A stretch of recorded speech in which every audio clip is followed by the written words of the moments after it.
नमस्कार, मी आजच्या न्यूज अनकटमध्ये आपलं स्वागत. पाहूया त्याच्या ठळक घडामोडी. उपमुख्यमंत्री देवेंद्र फडणवीसांच्या जपानी विद्यापीठ करणार गौरव. विद्यापीठाकडून 120 वर्षात पहिल्यांदाच मानद डॉक्टरेटने होणार गौरव. अयोध्येत राम मंदिर व्हावे हे बाळासाहेब ठाकरे यांचे स्वप्न, ते पंतप्रधान नरेंद्र मोदी यांनी पूर्ण केलंय. मुख्यमंत्री एकनाथ शिंदे यांचं वक्तव्य. ओबीसी मधूनच आरक्षण हवं असा हट्ट का? भुजबळांचा जरांगे पाटलांवर निशाणा. मावळ लोकसभेची जागा ठाकरे गट लढवणार, मातोश्रीवरील आढावा बैठकीत निर्णय. सुनील केदार यांनी बीजेपीला उभे राहू दिले नाही, म्हणून त्यांनी त्यांची आमदारकी रद्द करून बदला घेतलाय. वडेट्टीवार यांचा सरकारवर निशाणा.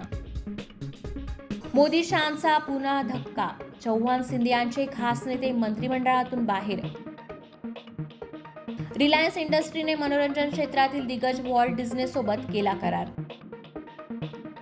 पेटीएमने काढले तब्बल 1000 कर्मचारी.